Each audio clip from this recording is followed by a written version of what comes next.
Great episode today with special guests Eastman and Laird doing creator commentary on Teenage Mutant Ninja Turtles #8 going back to 1986. Guest appearance, Dave Sims Cerebus. So a lot of good stories about this issue.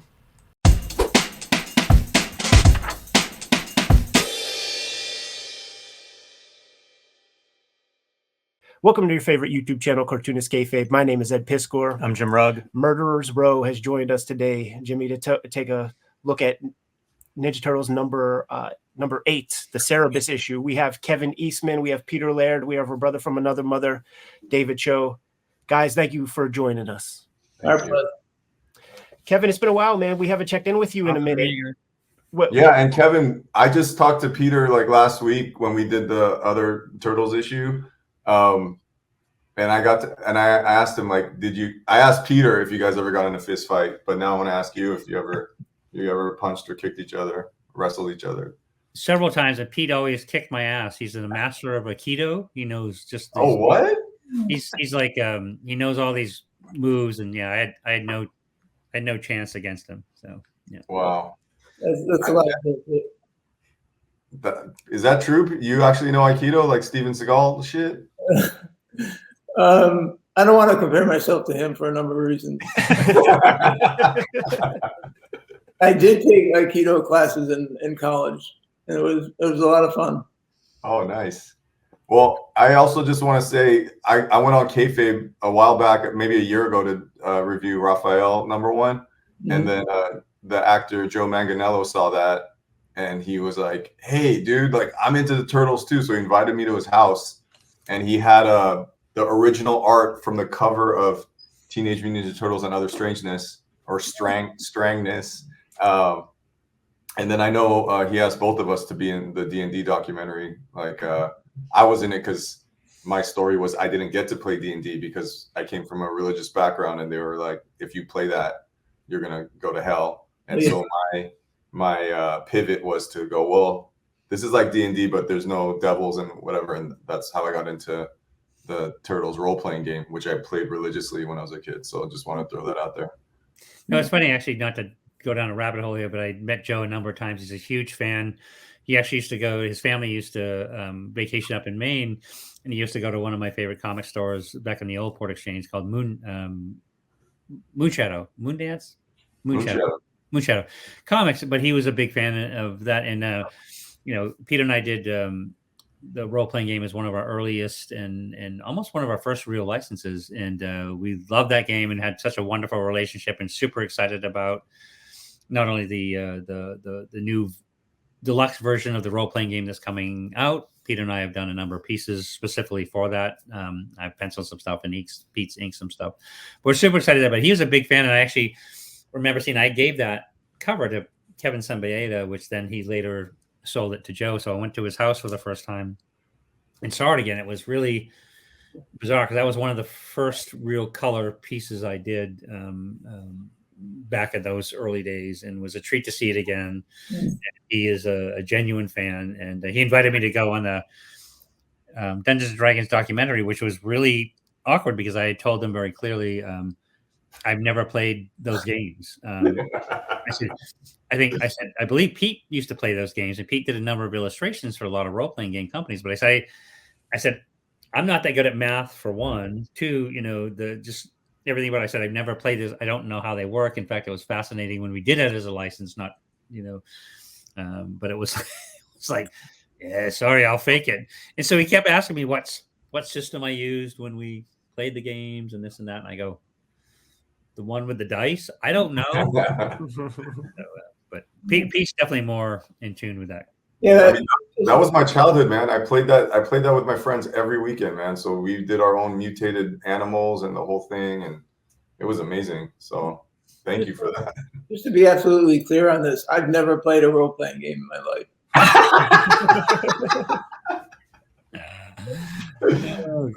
Those modules are excellent too, because there's more Eastman and Laird Turtles artwork out there that that was my first painting I'd seen original, and it had a lot. So are you airbrushing with Frisket, or your freehand? And even this cover that we're looking at right now, is that all who's doing all the airbrushing on that? That would be Kevin. Yeah, I think both Pete and I played with it a bit. I was definitely really into Richard Corbin in the early days, and I was doing. He did a lot of airbrushing, and as I got to know more about Corbin's work, there was weirdly a lot less airbrushing than I originally thought. Some of the stuff, but no, it's something I wanted to learn how to do better for those certain effects, and it was mostly used, as you see here, for the backgrounds and skies and some of the effects like the bubbles around. You went ape shit on the bubbles, bro. Like, yeah, that's like as soon as I learned how to use a spray can and I got the stencil, I was like, yeah, bubbles, like those planet landscapes. Yeah, so makes me think of Pete and I did the Michelangelo issue, and we went crazy on the snow. It was one of those things. Once you figure out how to use it, you overuse it. So. Yeah. So is that what happened here? Like you just got the airbrush and you're that's what it feels like. But. Yeah, I'd been using it for years, and even in high school, I unfortunately painted a van or two, much to the owner's chagrin. It just didn't work out the way it's like you have this vision in your head. You're gonna paint like Roger Dean or somebody that knows how to use an airbrush, and I didn't. So they suffered through my early inabilities as I was figuring out the system. So, but I loved it. Yeah, but it all comes down to. So much of it is all the hand drawing and stuff, and then the airbrush was done as an effects added later with and cutting frisket, which always messed up your painting because you always would cut deep and have those cut. It was like more trouble than it was worth. Would that be a thing where you get Steve Levine or one of these other hands to do the cutting for the frisket? No, Steve. This was still early enough. I think when Steve came in. And Pete, correct me if I'm wrong, I think a lot of the stuff that Steve was doing was mainly the blue line coloring on the graphic, the first comics graphic novels, right? And he learned airbrush, and he did that, basically do that kind of coloring. So, yeah, as a first employee, I think we had Steve do all kinds of unpleasant tasks. Well, cutting frisket sounds like a bitch, man. It was in our form, but it was like But much like when Peter introduced even to me the use of the duo shade, which we used in the very first comics, it was some of those early days of what was that system, Pete? It was a chart pack. You get the dot patterns. Oh, right. Those what do you call it? An adhesive on the back side of it, and there are different dot patterns and line patterns. And you'd use it so you sort of like cut a piece for a panel and then cut around the figure so it would give sort of an interesting effect. It was more of a graphics thing that Pete knew much better than I did. So yeah. I think there was another brand called Zipatone, but we used the chart pack version. And that's what this comic is, dude. It's a duotone versus Zipatone when you have the Cerebus figure and all the turtle stuff. So with this issue specifically, I want to hear some stories, man. This is a collaborative issue in a lot of ways with Dave Sim. Gerhard's name is mentioned, but this is certainly before digital files, so paper has to be shipped back and forth. Or tell us the story. Wait, should I go? Should I get ready? Oh, absolutely. Choe? I think it's very important. Wait, hold on. We're not doing. Hold on, I got a better one. Okay. Even better. I love it. That is so perfect. What's so funny is Kevin, that looks like one of the unlicensed, maybe a trademark infringement. That helmet. We're gonna call our lawyers as soon as we're done here. Well, on that tip, when you guys see Ed and Jim's bootleg T-shirts, are you guys let's sue the shit out of these guys, or you guys see the bootleg shirts and you're like, you don't care anymore? It's no longer our problem. Yep. It's funny when I look at this design, and I think that was one of the things that when we went back and forth on some of the early designs, it's one of those things that visually, if you do it once, you kind of go, hey, this is kind of cool. And then you go, oh, shit. Look at the whole comic with this character with all these little pocket watches hanging off different parts of her body and this headgear and how to draw it in perspective. And yeah, sometimes it was some of those challenges, you put the idea first and then you sort of have to deal with it along the way.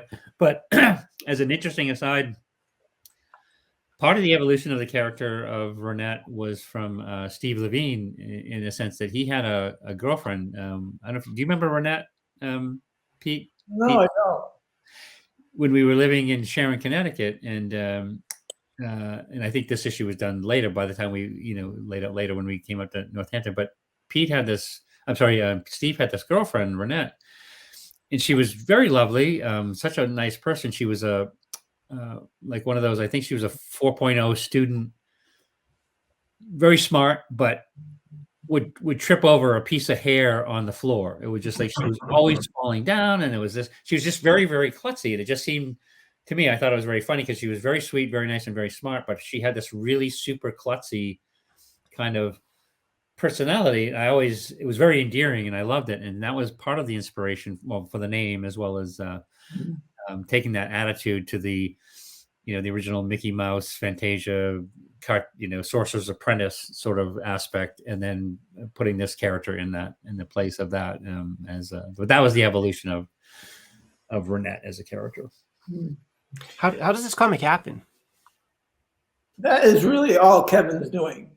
You're not blaming me for all of this. No. I mean, I worked on it with him, but it was really his inspiration to go forward with this. But are you guys friends with Sim, or like who calls who? Does he call you guys, or how does the collab happen? In my recollection is that when Pete and I were looking for our opportunity into the whole world of comics, we had a lot of touchstones and references, whether it be obviously the mainstream comics that we loved and adored. There was a lot of underground comics that both of us enjoyed. But there was, around this time, there was this evolution of what we call ground level publishers like Wendy and Richard Pini doing ElfQuest, Dave Sim doing Cerebus. There was smaller companies emerging, I think either around or just after we kind of started, I think Capital Comics, Pacific Comics. And it was sort of a recall back to self-publishing, but I think like the early underground publishers, and I think it was Dave Sim taking the approach of taking his character and putting an animal character into an environment that was really drawn from Barry Smith's Conan stories, drawn in a very Barry Smith style. I enjoyed it particularly, and I liked the sense of humor and the approach to that. And I think when Pete and I looked at it, we said, well, if this crazy Canadian can do it, we could probably do that and follow in the footsteps of underground publishers and ground level publishers. So the idea would take an approach to Turtles that would be very reminiscent of Frank Miller and follow in some of the parody elements that Cerebus relied on heavily. That was some of the early inspirations for us getting into self-publishing, as well as a lot of other influences. But then, Dave Sim as a character was, he's a very unique person.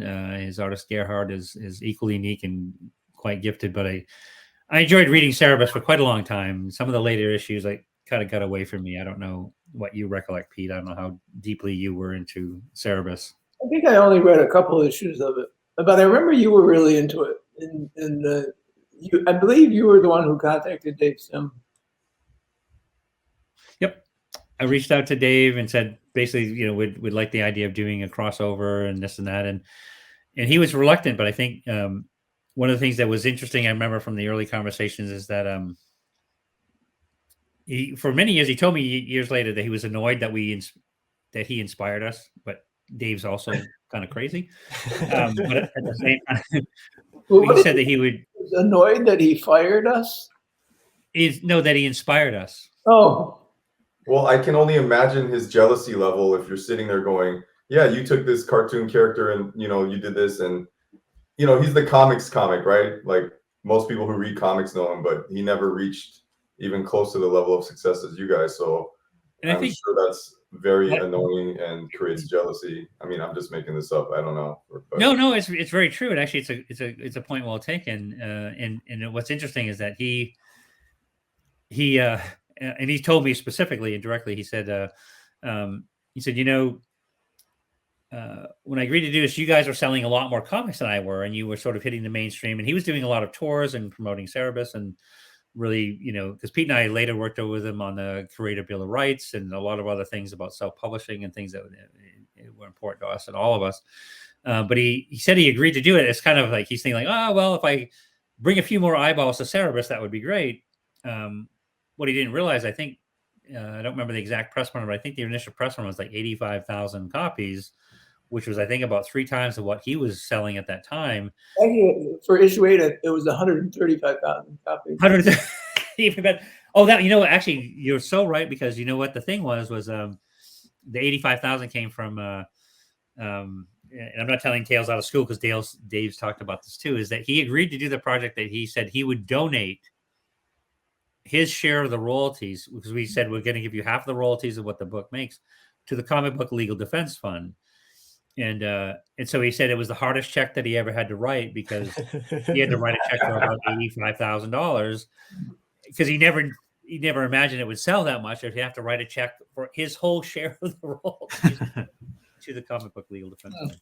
And it's like, it happened, these guys would know better than me, but as to my knowledge, it only happened twice. It's like your guys comics blowing up, and you're like, we love Cerebus, let's put some shine on him. So you guys do this collab issue. And then it happened again with Spawn when Todd McFarlane brought him in with Alan Moore and Frank Miller.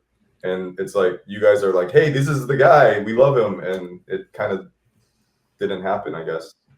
Well, he's, Dave's a character, and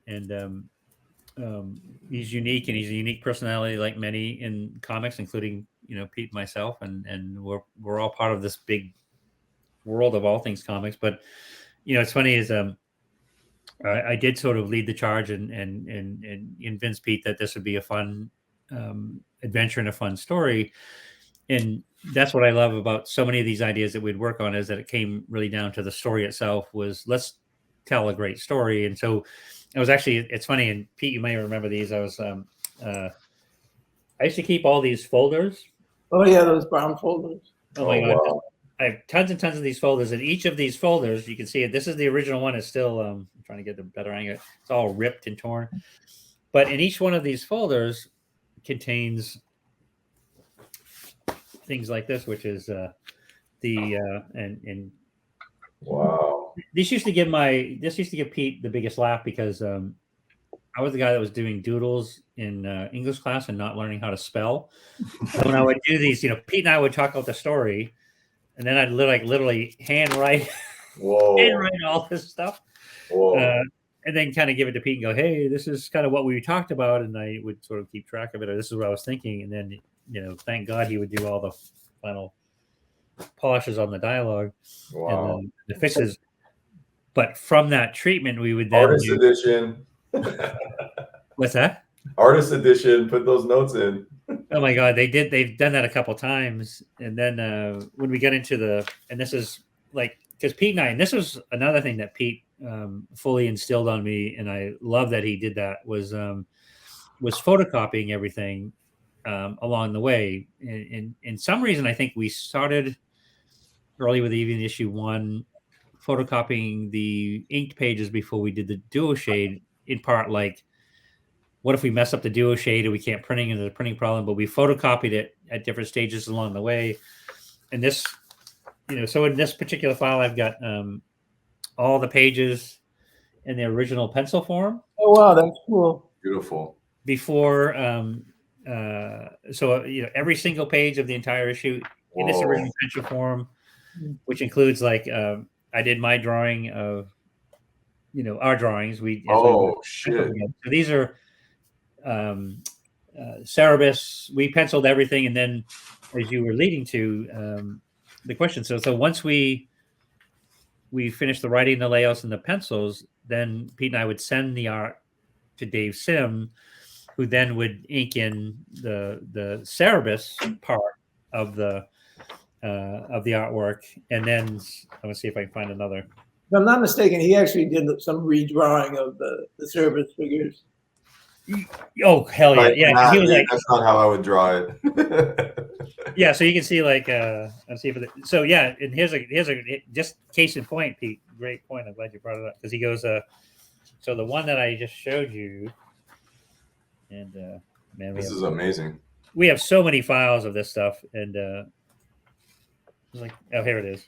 So as you said, Pete, so this was like, so this is That's your pencil. yeah, that's what we originally penciled and sent him, and this is what he sent back. So he went through and adjusted it, and he did also. We would letter in, like this was again that page, and you can see like what I've drawn in, and this was this was a dialogue that we put to fill out the scene, and then he again changed it. So he's lettering it himself. Yeah, did his lettering himself, because that was one of the things I think. Besides numerous awards that Cerebus won over the years, one of the things that I think Dave would get pretty regularly was an award for lettering, which he was very clever, and it was very. But he would do his own lettering, besides his own writing, his own lettering. Kevin, I had a note for that exact page, and it's the third panel of Cerebus. Mm-hmm. That looks like a Mirage Studio inks on that one. Did Sim do that, or did you guys have a hand on that page? Yeah, with the pile. Yeah. No, that was Dave. Completely. Okay. Yeah. So this is again what I had originally here was what Pete and I had drawn originally was Cerebus looking off, and you see this group of people coming in from behind. Wow.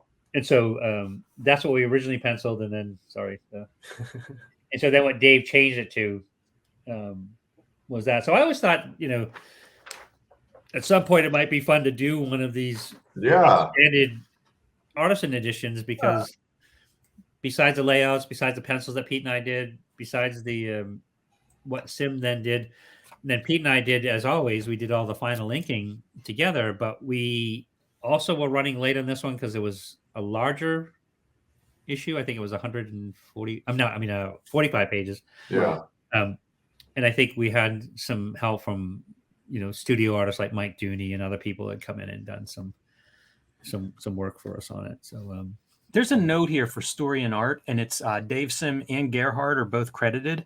I don't notice Gerhard's stuff. If we're going through this and you see something and you think that's a Gerhard hand in there somewhere, please let us know.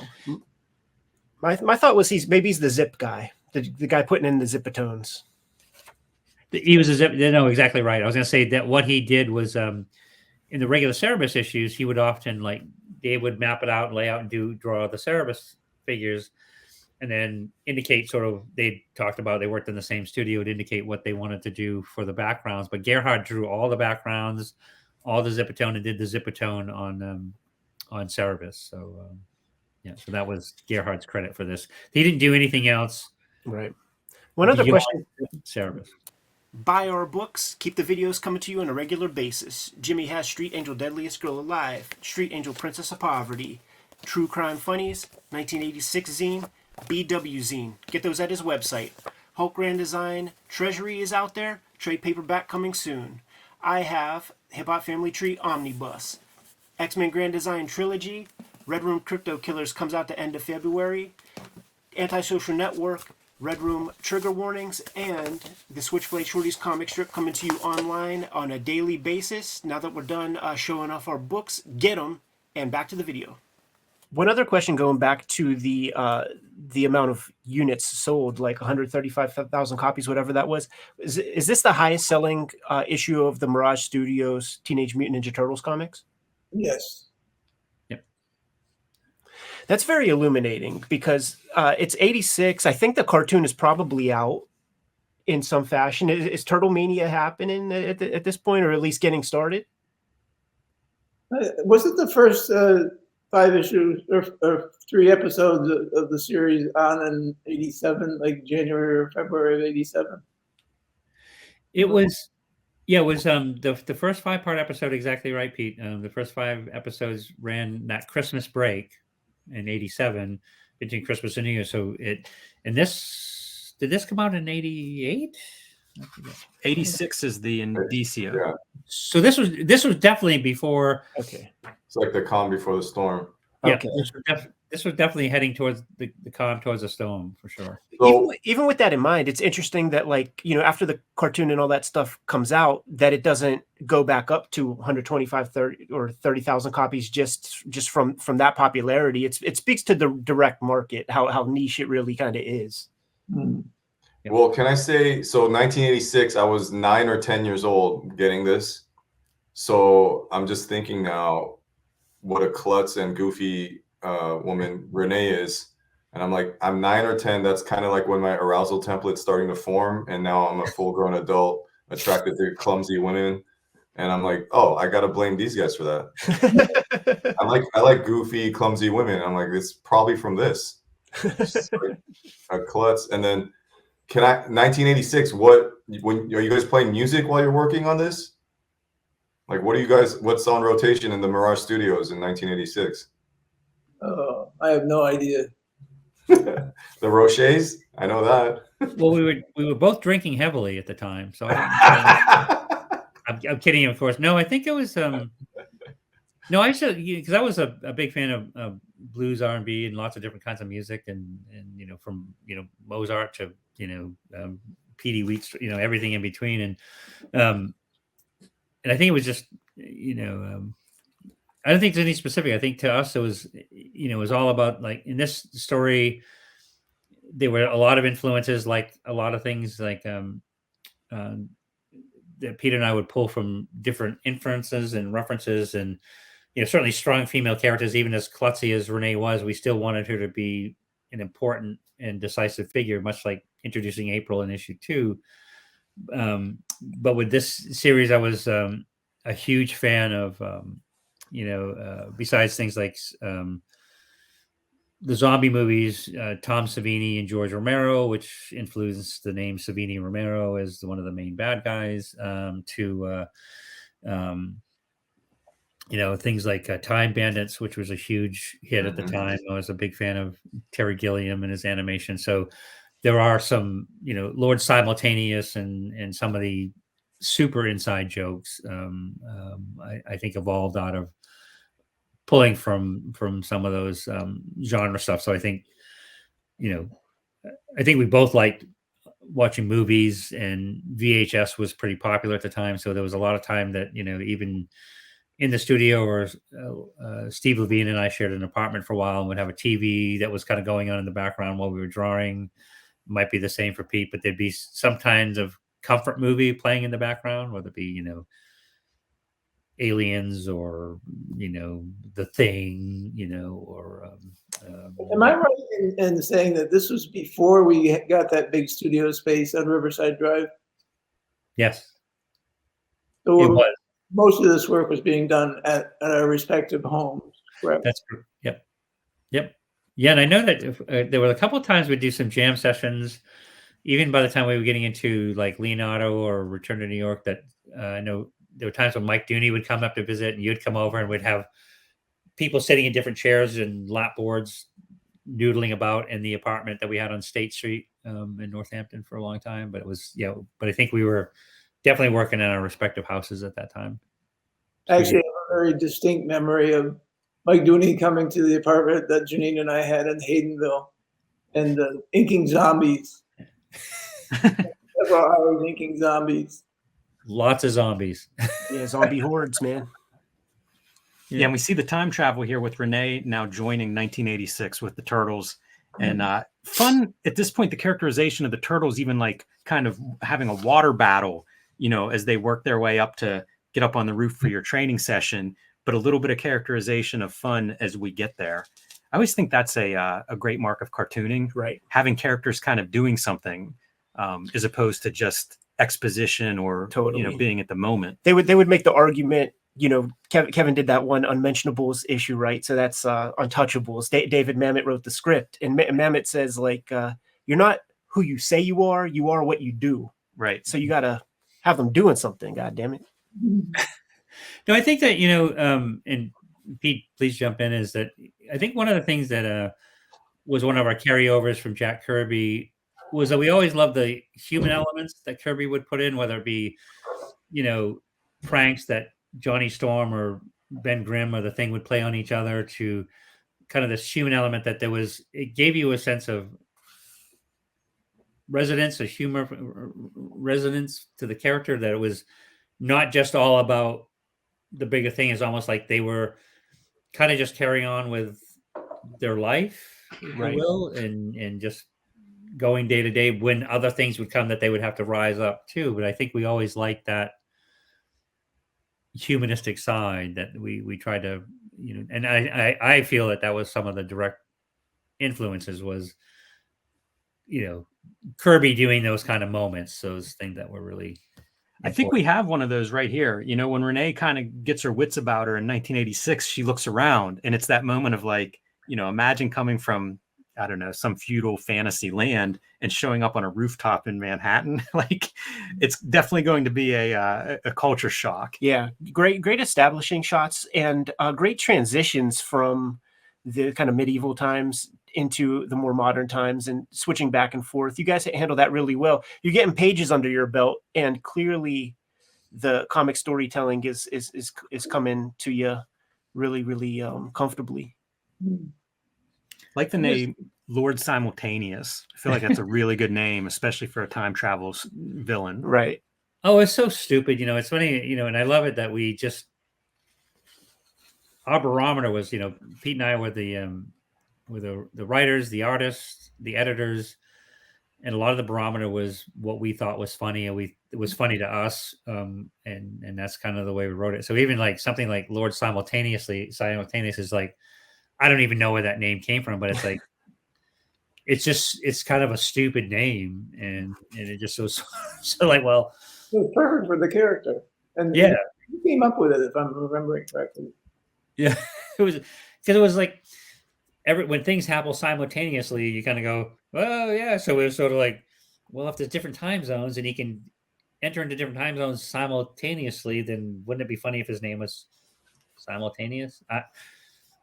Dude, there was we were just Hail Mary, winging it, having fun, I guess. And when you think about it, maybe while he was having this adventure with the turtles, he was having thousands or maybe even millions of other adventures simultaneously. That sounds like pornography for Stephen Hawking, right? Like they talk about the string theory, and there's infinite possibilities, there's infinite lifespans and stuff going on at any time. Who has these pages? And did you guys slide any of them for Dave Sim for keeps? We split these. Yeah, he got some of them, I believe.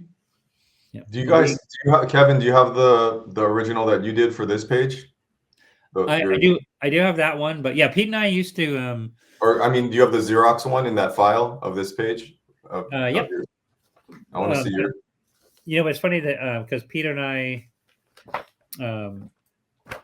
from some of the earliest days, is that we,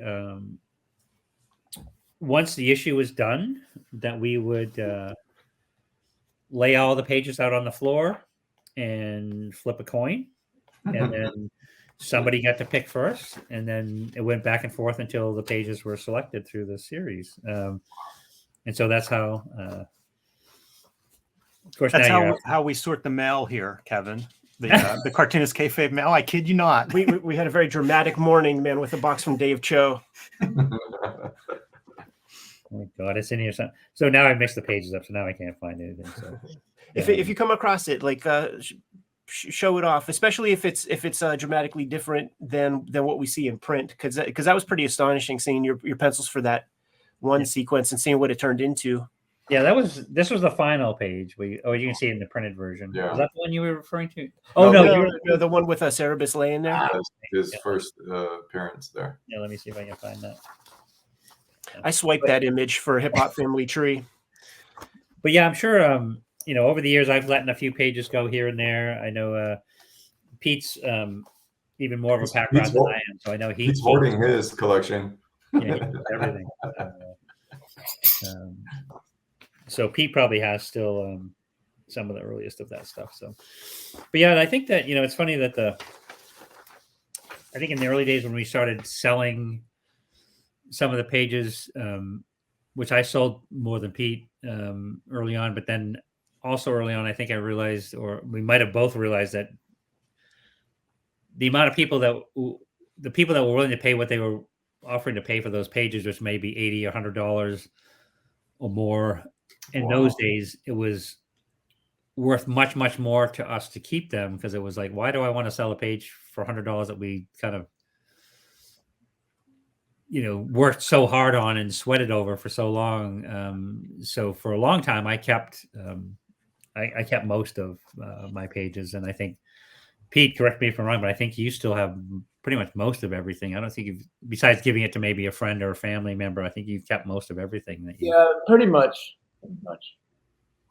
Hoarder.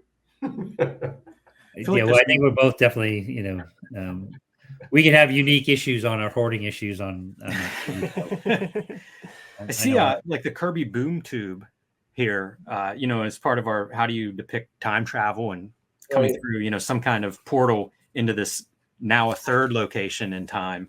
But you were talking about Kirby a minute ago, and I feel like that's a pretty good reference to that 70s Kirby time travel. I feel like this guy with the horns, I feel like that's a distinct Kevin Eastman type design. Tell me I'm lying. I would agree with that.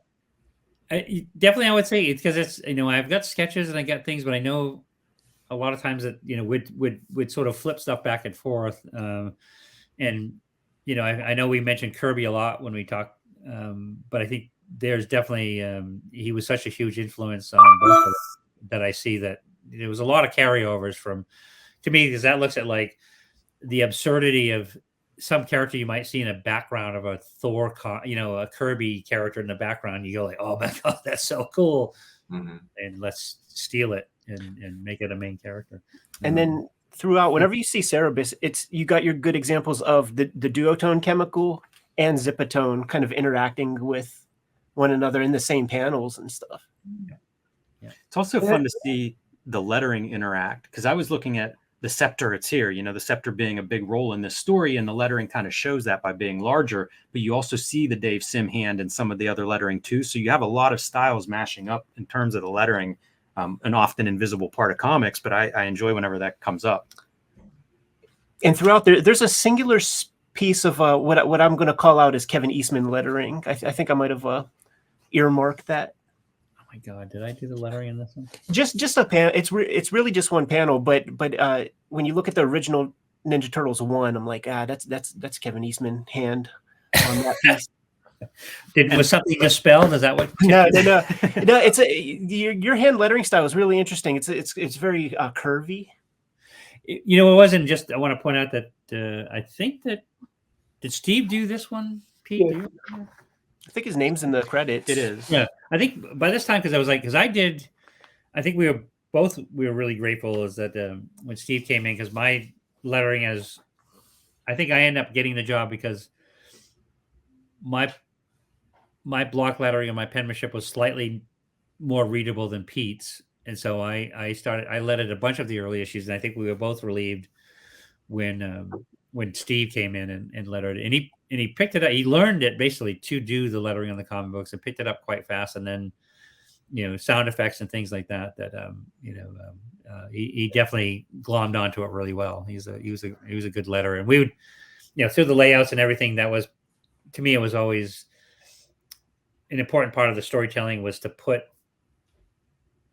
design the panel with the lettering in mind, because you always hated seeing, a character being covered by too much letter. There's too much lettering that would fill a panel, so you'd lose the artwork. So you really had to think when you laid out a panel and leave room for the lettering, which was something that we did. Really. So would you guys make this comic? The pencils that you showed off.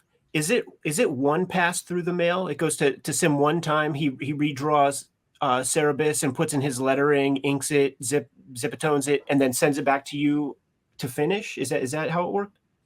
Yeah. And overall, is it like a pleasant process, or is it you keep using the word unique to describe him? Like, is he being difficult, or I don't like this story, I don't like this bad, or is it pretty smooth?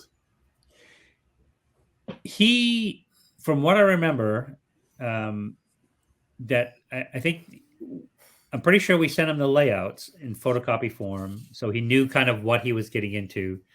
And then when we sent the pages, we sent specifically only the pages that he had to add Cerebus to. And so the lettering was in place, the layouts were done, certainly on the pencil pages. and so he was able to see the whole thing. So when he would do a tweak or a change, and there were a few moments where he purposely wanted to do a nudge, nudge, wink, wink to the camera, where, hey, I'm Cerebus, and I'm at this intellectual level in my stories, and Kevin and Pete are not. I'm doing a wink, wink to the, looking at breaking the fourth wall and saying, I'm putting in a little joke here to acknowledge that I know that we know that I know what I'm doing in this story, but I'm going along with it, if that makes sense. And I think it does. But he was very, he could have been more snarky about it, but he wasn't. He went along for the ride, and he would say stuff like, there'd be comments like, hey, as we charge into battle, he's like, could we please just do this just once without you yelling, let's go or wahoo or something like that. But what about this page with the titties out and the torturing the cats? It's okay. I don't know where the hell that came from. Is that the first nudity in Turtles? Is there nudity in that? Oh my god, that's the boobies are out. Yeah, little That's probably why this peaked in sales. I asked Pete last time when we reviewed it because there was so many guns in his solo issue where his reference was from, and he said like those water guns back in the day look so realistic. What back in the 80s? What are you guys using for reference for women, for Renee and April? Like, do you guys have like a Sears catalog? Do you have a live model coming in? Like, we didn't have. We had I don't think. A lot of Playboy Playmates hanging around the studio. I don't know why. No, and those boobies aren't out. It's a shirt on, and you might see her nipples. That's a sheer joint. The sheer joint. Yeah, no, that makes so sense. I don't. But I love the sign above Pete where it says Chet's Tavern, because Chet was an ongoing inside joke for us. Yeah, totally. Was it the Michelangelo issue that had Chet's toys? Yeah. Well, this is a heck of a page, man. It's maniacal. Like, who can you guys tell who was the spearhead of this page? Who's to blame for the hyper detail? Well, I would definitely say Kevin. This probably goes back to two things. One is that's funny is it goes again redirect back to Kirby, and one of the things that I always loved about Kirby with his splash pages and his 2-page spreads is that he would do this expansive set piece where you would see where all the action's taking place. So you'd see like a lot of times the background, the environment. So you'd have this big establishing shot.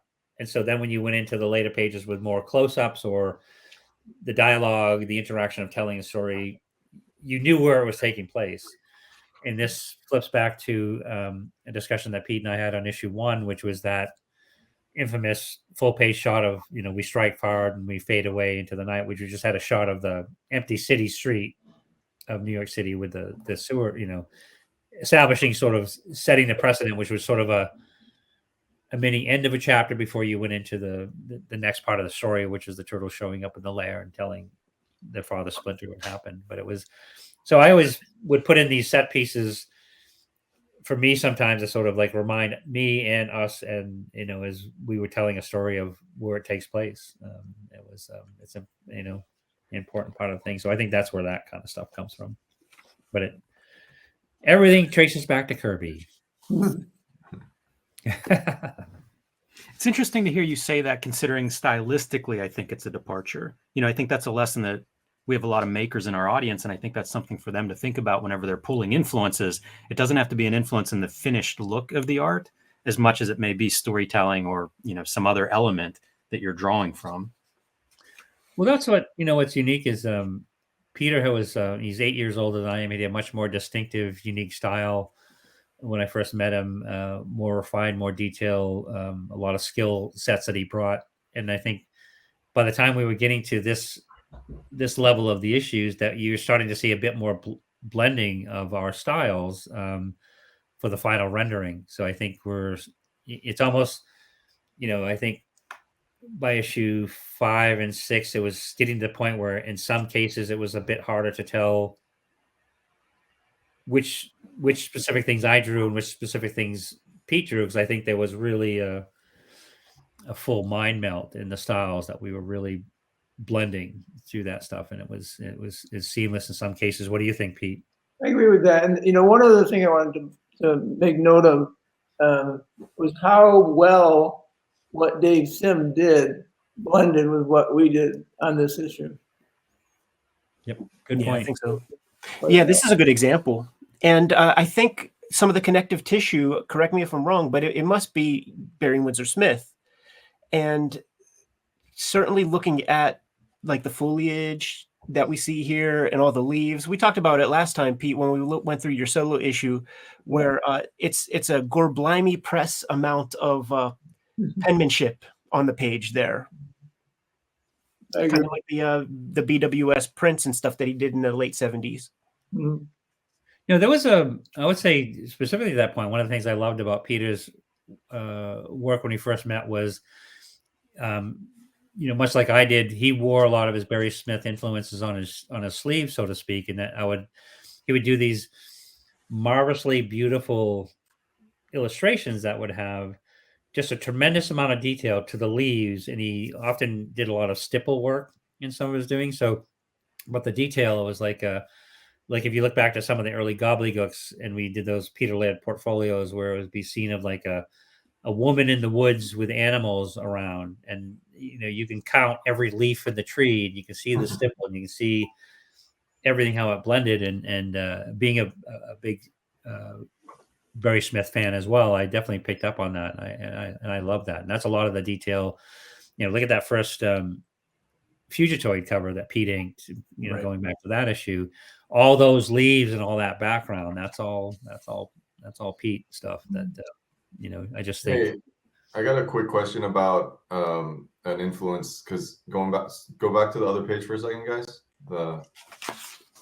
So was Weird Science influence at all? Because I think that came out in '85, and Bill Paxton's character is Chet, and I don't know the inside joke with Chet, but there's Chet graffiti on the later page here. There's Chet at the tavern. There's a ad with Chet, I think, on the last page. So, and then Bill Paxton's character, I think, is Chet in Weird Science, and they keep turning him into like that blob character similar to the Service. I'm just curious if that was an influence at all. I have no idea.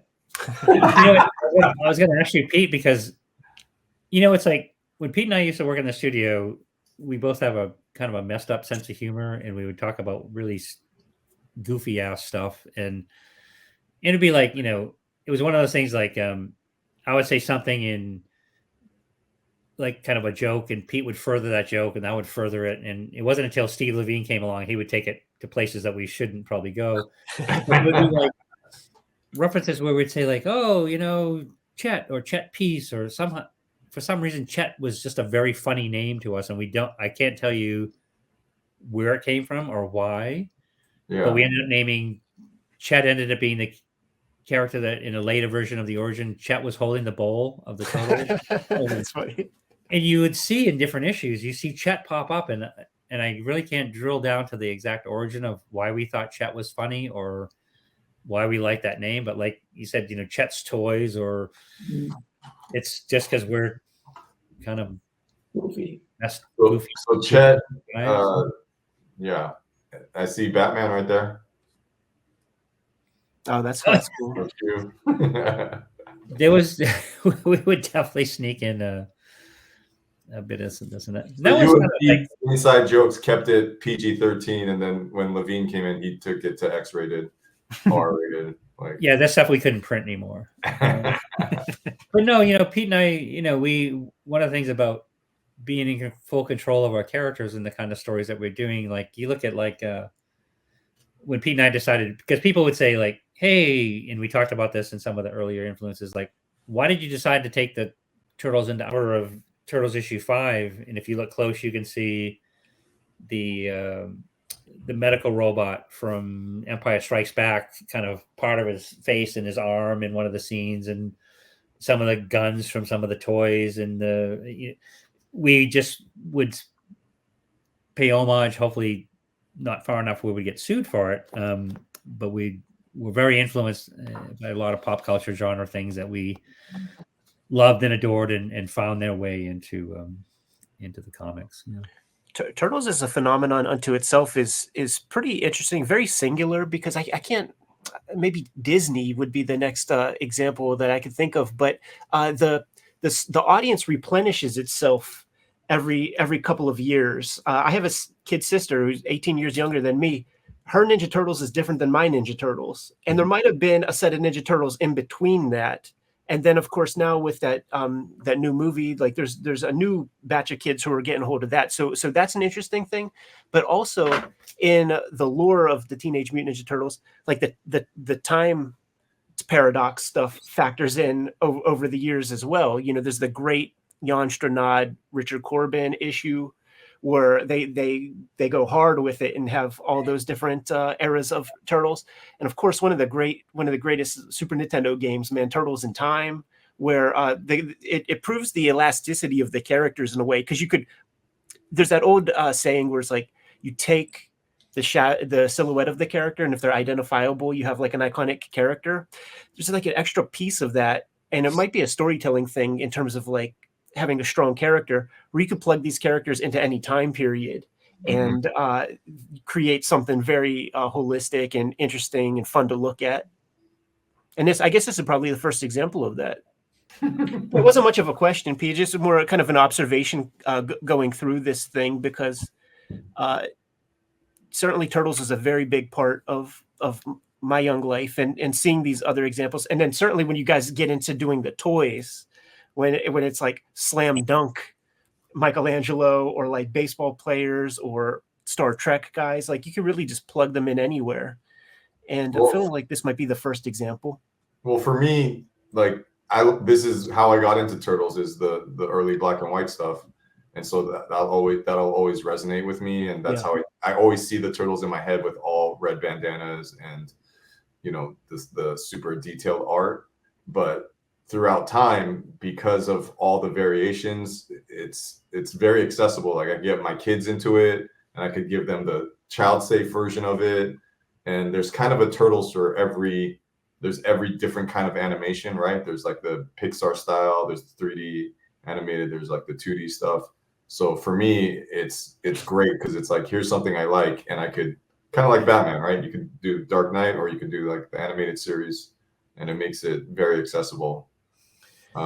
Which I'm curious about, and I'm sure you guys have talked about in other interviews. You guys are, you know, you could see the love and passion in every page. So then as you're working on the deal to turn it into like cowabunga, dude, with the pizza, and like, let's change the bandana colors, like, and you're getting studio notes and all that, how much are you guys like, yes, like you guys do whatever you need to do to make it accessible to children? Or are you guys pushing back and saying, no, it has to be more violent, it has to be more true to our comic, our vision? Like, were you angry about it when the cartoon came out and it was like, you know? Very angry. I remember having discussions with Kevin at that time, and we both agreed, correct me if I'm wrong, Kev, that the TV show was one thing, and we were sort of involved with that, but the comics were another thing completely, and we basically felt we would do it with the comics. You know, Pete's 100% spot on, and that was like, you know, one of the things I feel like we talked about a lot of all this stuff, and one of the things that we knew that approaching this idea of exploring them as something for a younger audience, we said, well, we know we're taking an idea that was written for us, Pete and I, as an older audience intended concept, that this was being written for a much younger audience, and we would always have our originals, because as much hard work as we put into the TV series and what it evolved to, there was still that sense of, much like issue 1, will this go beyond issue 1? Those first 5 episodes we did, would it go beyond those first 5? It was something, if there's only going to be 5, we'll do the best we can, and it may never be any more. Right. But those constellations, and we were involved in, I mean, it was to be honest, it was Pete's idea of many things. Pete's idea to do the different color bandanas, because they were like stuff like, hey, how do you tell them apart? And we're like, the weapons, duh, but the personalities, the personalities. But knowing we, in the black and white comic, it right. never dawned on us to do. Even when I did the first color painted cover, I did them all red. For the first, you look at those first comics color collections, all the bandanas are red, because came from a black and white comic book. It never dawned on us that they might need something that would be more immediately identifiable as differentiating them as characters. And so the colors were specific, and so softening the origin, doing this stuff, changing April to this reporter character in the yellow jumpsuit, and so many things that we were pretty adamant that we would have final say, to the extent that we wanted, and that it wasn't an impediment to the concept as a whole, but more importantly, that they didn't take away from what our original vision was, like changing them from turtles to sloths or something, and we wanted things to resemble what we originally did, and we had that approval power at that time, and we also were drawing comics full time, and that was really our dream, in the end, was we were full-time cartoonists, and this idea of it being something beyond a comic book was exciting, and it was interesting, but it was not. I personally didn't. You please chime in, Pete. I didn't see. Oh, hey, this is going to be an opportunity that's going to be life-changing for us. It's like, well, I don't even know it's going to work, but if it doesn't, we still get the comic. But Right. I agree with that, and this discussion really points out to me pretty clearly how adaptable the turtles are in so many ways. Yeah. You can tell kiddie stories with them. You can tell really emotional adult stories with them. And, we, almost from the beginning, that was made clear by the fact that we started out with a pretty hardcore ninja action adventure. And within, what was it, like 5 issues, we were having them zooming off into space. Really opposite ends of the coin, or opposite sides of the coin, or opposite ends of something. The cartoon was definitely geared to me, to my exact peer group, for sure. I was, if it's 87, 4 or 5 years, I'm in kindergarten, and they remained a constant for some years. And it would be like around 3rd grade, which is probably when the first reprints were a little bit more accessible, where there was such mythology around the Eastman and Laird brand of comics, and kids on the schoolyard would be like, in those black and white comics, they're chopping heads off. That was and they're saying the F word. Yeah, so Ed is loving it because he's in the right age group for that, but I'm like the Jack Black character from High Fidelity. The cartoon comes out, I'm like, what the fuck is this? What is this?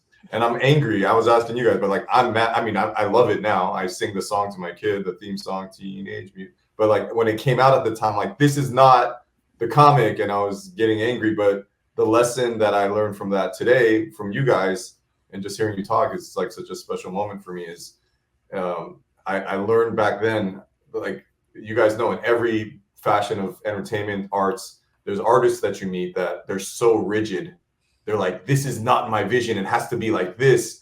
And they're you can't move them. And they go, and it's like kind of cool on you for sticking to your guns. And if that's your version of success, cool. But if you want like tremendous financial success, the people that I see that it works out for, they're open to being like, okay, yeah, let's switch the bandanas, or, they still stick to their vision, but let's try different things, and this will be that, and this will be that. And so I try to be more flexible. Seeing that from you guys taught me to be more flexible, instead of being like, no, that's not my original intent, and it has to be like this, and everything has to look the same. So, well, I think we, one of the things is happenstance and sort of evolution, and I feel like at the end of the day, part of the comfort level to make some of those decisions, in my opinion, was that Pete and I already had our say. We had told the stories we kind of want to tell. We'd established the characters the way we want to tell them, written solely for and exclusively for us, so that when we had the opportunity to allow things to be changed on them, it wasn't somebody else's decision. It was somebody telling us, you have to do this or else. I think there were a few moments that we probably had an or else that we said, well, we're not going to do it. Much like telling Mark Friedman that we wanted approval of what the characters look like. We had approval of the story, and we wanted approval of the things. So we get to have say and control over our characters that, the giants we stand on the shoulder with, Jack Kirby and people like didn't have that kind of say over the characters. So we're very lucky on so many levels, and a lot of it was happy accidents and a couple of goofy guys feeling their way through it and sticking to the guns when they think we should, and being pliable when we didn't. But what Pete mentioned earlier, one of the things that amazed me and still amazes me now, and it kind of reflects back to Turtles 8 in so many ways, is the fact that we could add a character like Renette and establish this time travel opportunity, which then opens the doors to quote unquote other universes or other worlds and other time travel. And we brought Renette back numerous times to take our characters to other places and explore other story ideas. And it's possible, believable, and viable in this structural foundation we sort of built with intent, and by accident, it's sort of how the pieces fit together. It just sort of, feeling your way along through the dark for a bit. Let me bring up an example real quick, Dave, of just the flip side of everything that you just laid down, because you brought up Mark Friedman's name, and it's Zen the Intergalactic Ninja. If you looked at the old 86 comic with the airbrush and stuff, it's almost barely a comic. And I always was like, dissing it, and on the record on the channel and everything. And so I got hold of very recently, I grabbed the Archie comics version, because those toys, they did everything they could. Once again, like I'm in that demographic that they're selling to. They did everything they could to get us on board with this Zen the Intergalactic Ninja stuff. There was a Nintendo game, there were action figures, and all that stuff. And I'm always like, even as kids, we were like, that is just some janky wannabe Ninja Turtle stuff. You look in the editorial in the back of that Zen the Intergalactic Ninja Archie comic, and it's Mark Friedman who's doing this push. He's trying to get another bite at that apple, dig in some black and white creator-owned comics and trying to make another Ninja Turtles out of it. That was an interesting editorial to read. And we linger on this page, Kevin, because I think that's Kevin Eastman lettering, and maybe this one too. Probably. Damn, dude, you got the eye, Ed. We go deep on the channel. You know how it goes. If it's misspelled, that's a definitely indicator. If you misspell the word walls, we're gonna call for help, yeah. Uncle Kev. Well, it's interesting that when Peter and I did the Turtles, it was inspired by many other things before. After the Turtles, it came Adolescent Radioactive Black Belt Hamsters and Mildly Microwave Prepubescent Gophers, and there was a whole variety of other things.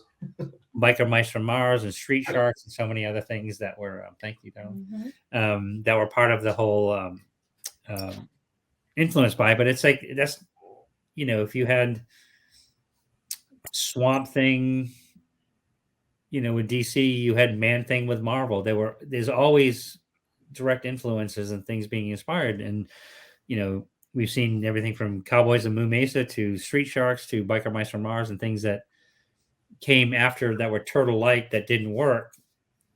And you can't say why, but it always comes down to me, because people ask me and probably Pete as well to go, what do you think the success is? What do you think the reason is that the Turtles are so successful? And as much as we work hard on doing a good job and drawing the best we can and telling the best story we can, it really comes down to the fans. Much like when Pete and I were growing up reading comic books, there was comics that Pete didn't read because he didn't like them as much. There was ones that he read, and we're the ones that get to decide what we think is cool and what's not. It comes down to our fans that decide what they like. If they like Turtles, Zen Intergalactic Ninja or Street Sharks or Biker Mice from Mars didn't work for them. and that's why they're not here. That's why they're, but So can I speak up as a fan then? Please. I heard you say like pliable, goofy guys when talking about yourself. So as a fan, is it wrong for me to assume? Well, look, I'm reading G.I. Joe. I'm getting into Spider-Man and X-Men at that time, 80s, and then just it stands out automatically because of the size is different than regular comics. But I'm reading this, and I go to, what am I feeling reading this? And what I'm feeling is, first I see the name Eastman and Laird, story and art, Eastman and Laird, story and art, Eastman and Laird. And in my mind, this is pre-internet. I can't look you guys up. I'm like, they're friends. Two friends are making a comic together. So you got friendship, and that I'm like, fuck, I want to make a comic with my best friend. That sounds awesome. And then two, like brotherhood. Like I have two brothers. The Ninja Turtles are always fucking around. I'm like, that's what I do with. So it's like brotherhood, friendship, and then like I think the entire success, the whole secret sauce of Turtles, is these fuckers are having fun.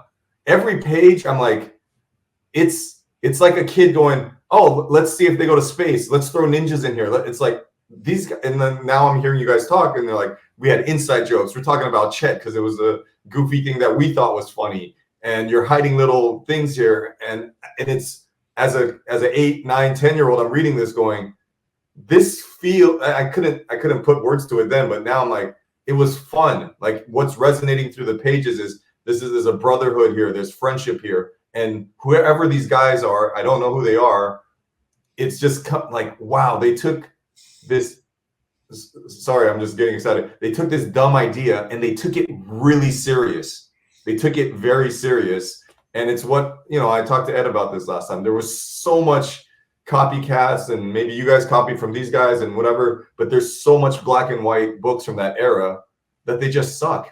They're just like, it doesn't have, I'm reading it and I don't know what, I can almost see you guys back then drawing this and like laughing while you're drawing it, smiling while you're drawing it. Like you drawing it, passing it to Peter, and Peter being like, oh shit, and then laughing, and then I'm gonna one up you, and then passing it back, and that's just a fantasy I make up in my head. But the fun part of it resonated, and I think that's, at least I can't speak for everyone, but for me, I'm like, that's why I'm looking like this right now. Well, I'll let you answer first. I have an answer, but what do you think, Pete? I think he's very right, and I think I'm going to steal that answer next time somebody asks me. And as long as you make the hat as well. I'm going to bootleg these. I'm selling these on my website after this. That's awesome, man. Let me say a couple of things addressing this point. Is you're right on a number of levels, and when I think of like the fun that we were having, and there was a moment in time that we just had this amazing, it's like Lennon McCartney, it was just one of those things that we just were tracking on every single level. And now as the age that I am, looking back at those times, it's like I would give probably every penny I've ever made sense to go back to that time of sitting in a room with Pete and doing those stories, because it was wonderfully creative. It's sort of, you can't explain it as it wasn't forced or intentional. It shit just happened, and that's the only reason these characters are created. It's the only reason that those stories were done the way they were done. There's lots of hours. People that don't do comics don't know how much work actually goes into doing comics. The time alone in the room, and it was just one of those things that was it was a perfect storm, and will be the greatest time in my life forever. And that's the stuff that I remember. The fact that we're here 40 years later still talking about this kind of stuff, and the fact that something we created with that heart and passion still exists based on that original heart and passion. It continues. And so it's Pete and I have been through a marriage together, and it's not always been great, and it's not always it's been really great, and it's not always been great, but it is part of having a relationship that we gave birth to something that is we get to look back on and say, because sometimes I was working on a cover this morning and I'm going like, I forgot how to draw everything. I can't draw anymore. This is such a hard run. And I look back into some of Turtles number 8 and go, man, we could really draw back then. That was some pretty good stuff. So it's an ongoing love-hate of our own criticism of ourselves as storytellers, as artists. But when people talk about the good old days, those to me were definitely the good old days. Those were fantastic. That was amazing to hear that. And it's also like a commitment, or it says a lot about like the serendipitous meeting of you guys, and you're both at the same level of mental illness to be like, let's take this joke far, right? It's like you could draw a turtle on one piece of paper and be like, look at this goofy idea. But like you said, people don't understand how long it takes to draw and write, and especially get it to this level that you guys did. So it's like, here's an idea that's a joke that's funny to us. It makes us laugh. But then to take it and that's been my whole career, is I'm like, I'm going to take something like hitchhiking or a podcast idea or something, and I'm going to like commit the same level of hours to it that a doctor would to go into like medical school or something. And people are like, that's not, because people don't think that way. They go, oh, I'm doing a comic because I want a career or this and that. And the fact that it's like what you just said, I mean, it's very, I could cry listening to you talk about that, It's like, Citizen Kane. Another indication that we were having a lot of fun was that I believe the fact that we tended to do 40-page comics, which I don't think very many people were doing back at that time. At how many stages during that were any of you kind of like, all right, dude, that's enough. Like, let's just like, come on, dude, this is dumb. Like, let's go back to trying to do something else. No, it always seemed like this was what we were made to do. Oh, amazing. And I think we, like we were talking about earlier, like some of the one shots that we did, like the original Raphael was a bit shorter. Michelangelo was a bit shorter. Even Donatello, which is a slightly shorter story, but I don't think we went into those stories thinking like, hey, this is going to be great because we can do a shorter story. It was sort of, we were lucky enough to, say with Donatello, which, was Pete's concept, Pete's idea, and the layout of that was, those are the pages that were needed to tell that story. So that's what defined that length of that story. And some it fluctuated a bit, but it's getting into the weeds a little bit, but it's sort of, that was the lucky part, is that we're having fun and we were able to do flexible and do longer stories and really sink our teeth into it. What's cool too, man, is like, if you were purely profit motive comic makers, this is 2 issues. Like you could probably put out more frequent comics if it was a standard, 22 pages, and keep taking bites of those apples, especially as the black and white boom is ramping up. It's going to be interesting when we get into the Leonardo conversation because of the editorial that Pete has in there, seeing an impending bubble burst when it comes to the black and whites. We should speed through the rest, Jimmy. Are there any final meditations on this particular issue of Teenage Mutant Ninja Turtles? There's Chet again on the garbage can. That's why he turns into the guy, and I was like, oh, that's like Bill Paxton from Weird Science. And right. I saw Chet on the garbage can. I was like, oh, I wonder if they're watching. It's cool. It's cool seeing the. I know this, but we went through Peter's issue with the letters page, and I'm very curious. Pete's letters page was very critical. Like, it was like, you guys suck, and he chose to print those. This letters page is very like, you guys changed my life. Comics is the best, except for there's like 2 that are kind of highly critical, like Lena Sorensen from Bellevue, Washington. I looked her up. She's dead now. Oh, sorry to hear that. But like, very petty. Like, that's such a petty thing to write. You guys are not using Japanese correctly. He's basically yell in Japanese. I'm like, who the fuck is this? And I Googled her, and she died. And then the guy that did this, Donald Petty, that did the digital turtle down there, he's dead also.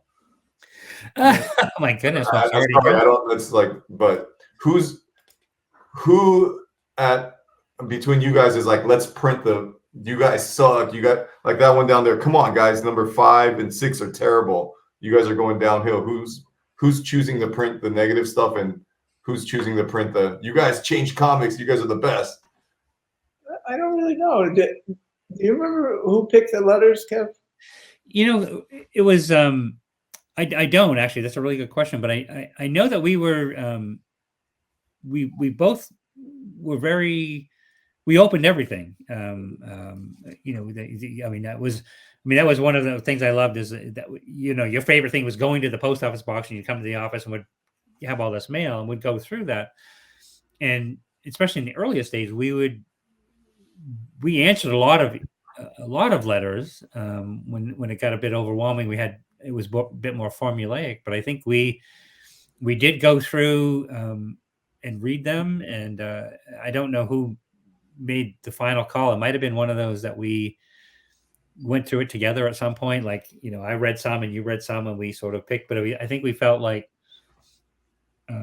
it should be balanced in some way, because there were, you know, if you're just printing all like, hey, you guys are the greatest thing since sliced bread kind of thing, that didn't make sense, but you put in the criticisms as well as the other stuff. So, but that's a fascinating, because I don't remember at all like what the final. Oh, There it is, Chet again. You know That what? was- Real quick, just Chet piece. regarding that digital turtle image. You guys did a backup story where the turtles got computerized, kind of like that Shatter type aesthetic with you know, Mac Paint from those 1984 computers or whatever. Is that influenced from receiving something like this? Probably not. Where did that story first appear? Because I have it in the Shell Shock trade paperback. That might be the only place that it showed up. Okay. It was, the computer thing was something that I remember.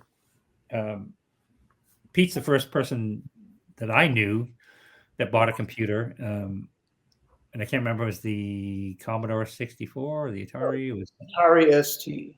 but it was like, I'm sorry, that was not the first computer. The first computer was the Coleco Atom. but I remember Pete showing me this, and he was showing me how he could do something that you could write out by hand, and he could do it. It would take twice as long for him to do it.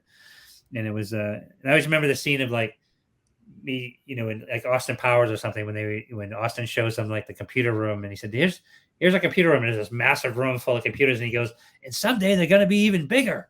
And it was something that I was just not a technological savvy or intuitive guy with that stuff.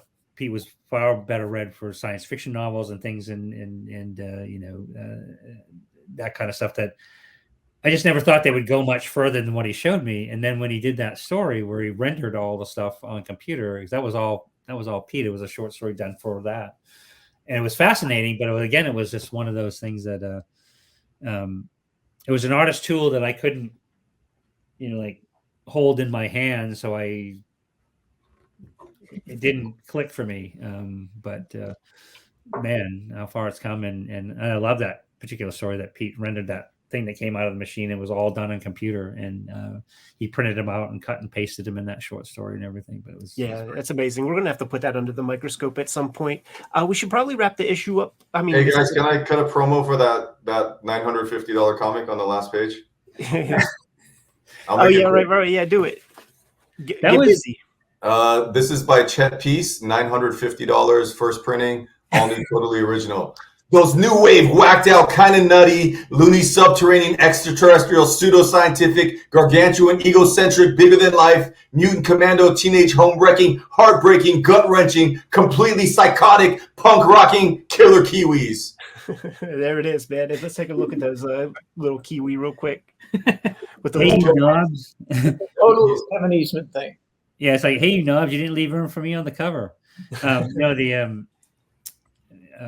I think that was around the time that there were initially, like, say, I look at like the Adolescent Radioactive Black Belt Hamsters and some of the early ones as part of the black and white boom and bust, which they blame both of it on Peter and I believe, and still do, is when people sort of realize like, hey, if those two guys can do it, we can do it. And there was people that did it out of sincerity, wanting to get into comics, but there are other people that wanted to do it just to capitalize and make a quick buck.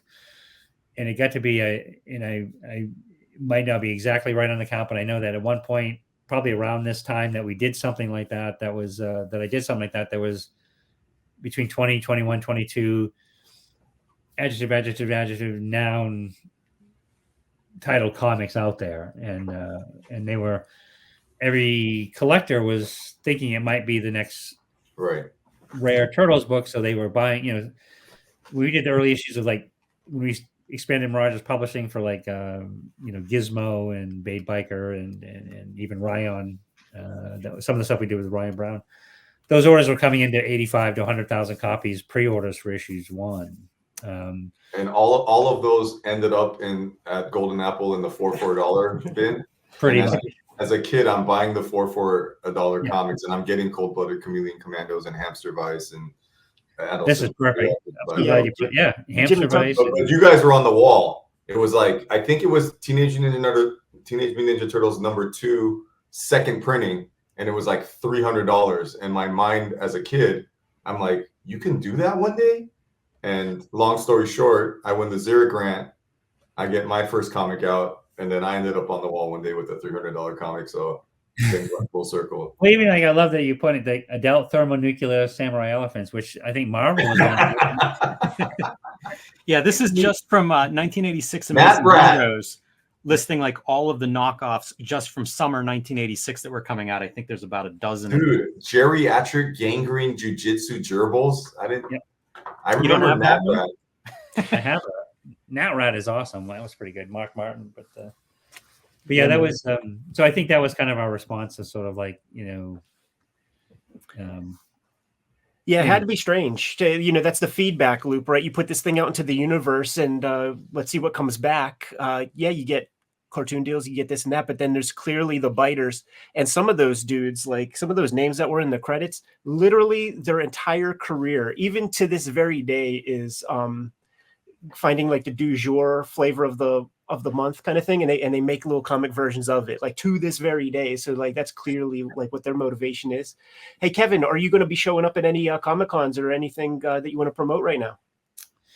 Yeah, we've got to actually, if you want to find out where we're going to be at shows this year, go to kevineastmanstudios.com. We've got a full tour for the 40th anniversary, and then I keep joking, Pete and I are going to do a bus tour later this year. We're going to go across. We're going to try to hit all 50 states in 4 days. No, I'm kidding.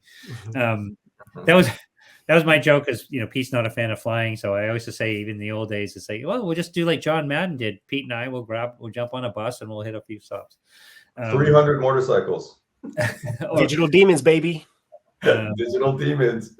But no, but yeah, if you go to Kevin Eastman Studios, you can find where we're going to be for different events, and maybe we'll be able to drag Pete out to one or two, depending. It's like, but that you never know. But we're happy to be. We're so excited about that is our 40th anniversary.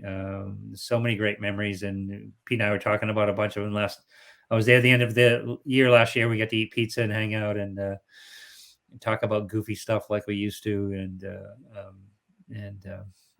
we got to, excited to work together on the. Pete and I did a couple drawings together on the role-playing game, and we helped our friend. Pete and I did a cover for a friend, Stan Sakai, who's also, it's his 40th anniversary this year as well. Yo Jimbo. Yeah, so we're hoping to, hopefully we'll see more fun stuff like that. Pete and I doing more work together, and it's just. But the fun part is, it's like, to us, anything we're doing, it's for our own pleasure, for our own fun, and if anything comes of it beyond that, we'll see. But it's it's definitely something I want to keep doing. Peter, do you want to point people in any directions? Do you have a comic in the works? Only the stuff that I'm doing with Kevin that he's talked about. That's exciting. Yeah. David Choe, man, last time we talked, you weren't ready to give up the goose. No, I got nothing. Now that I got Kevin and Peter here, I want them and hearing their origin story of two friends making a comic together. I just want to double down and get them to join my gang to bully Ed and Jim to do a comic together. I mean, look, there's so many like comic book YouTube channels like this where they go over comics and they kind of suck, or they're not. I don't know. That's mean. They don't suck. They're just. But like you genuinely hear, first of all, they love it. So it's like I'm blown away. Like, the fact that they're so prepared, they have so much information. Like I said this last time, they're basically historians. And I'm not even saying that as a joke. They're actual art historians, like Right. documenting this stuff. And I could hear the genuine enthusiasm, passion, and love that they have. And I'm like, why the fuck aren't you guys making a comic together? Like, you guys should do that, but This is our collaboration. I know. I just Thank you guys so much for joining us this round. Thanks, guys. Kayfabers, like, follow, subscribe to the YouTube channel, hit the bell so that we can notify you when new videos are available. We are on the road to 100,000 subscribers. Thank you very much. And if you get anything out of these videos, if you dig what we produce, make sure that you follow the channel, and it helps us out a lot to have a good subscriber base. The videos are ultimately brought to you by the books that we make, but we have a Patreon, and the Patreon is there for you to mitigate the kayfabe effect, become one of our biggest supporters, and you get all the videos before anybody else. You also have access to the live stream recording session as we produce these videos. Link in the description below for the Patreon. We have more than 1,700 videos out there, and we might have talked about some of your favorite comics, so make sure you hit the magnifying glass on the front page of the Kayfabe YouTube channel. Check out the channel, pop in your favorite titles, check out those episodes. If we haven't talked about your favorite comics, then by all means put something in the comments so that we can push those books a little bit higher on our to-read piles. Ultimately, the videos are brought to you by the books that we make. Right now I've been working on Switchblade Shorties, which is my daily comic strip. You can find it on all of our social media platforms, the Kayfabe stuff, my own personal social media platforms, Twitter, Facebook, Instagram. There's a dedicated Switchblade Shorties Instagram, and it's also on Webtoon in its full archive. The Hip Hop Family Tree Omnibus is going quick, and it is $45 on Amazon at the moment. So scoop it up if you haven't. It's almost freaking half off, so you can't beat that with a stick. Best book I made to date. X-Men Grand Design Trilogy trade paperback. Contains all of my X-Men Grand Design works. It's the one place where you could get it all inside of one handy-dandy cover. Red Room Crypto Killers is coming out at the end of February, part of a trilogy of trade paperbacks, but you don't need to start with the first one because each contains 4 self-contained stories. So if you grab this first, Crypto Killers, then at a later time you could read the Antisocial Network or Trigger Warnings. Jimmy, why don't you let the people know what's out there?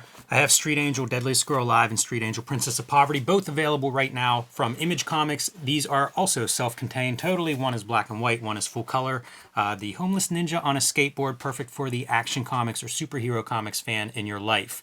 The big news for me is the self-published comics, True Crime Funnies, the 1986 zine, and the BW zine celebrating the 80s black and white explosion. These are self-published. You can get them on my website, jimrugg.com, or my Patreon, patreon.com/jimrugg. They've been out of print and unavailable. They will be back and available March 6th. So if you missed those, March 6th, you can pick those up. And Hulk Grand Design. This is a treasury-sized edition, out of print. However, the trade paperback coming out in May this year, and that is available now for pre-order. So let Marvel know they need to keep these things in print by pre-ordering that one wherever you pre-order books. The books are the most important way to kind of keep things on the tracks. But there are some direct ways to support Cartoonist Kayfabe. Jimmy, let the people know. Subscribe to the Cartoonist Kayfabe e-newsletter at the links below this video. You can also pick up Cartoonist Kayfabe t-shirts, merchandise, hats, stickers, and more at our spread shop. That link is also under this video. There you have it. Make sure you subscribe to the channel, support the channel, keep the vids rocking. Jimmy, give them final marching orders, and we'll be on our way. Read more comics.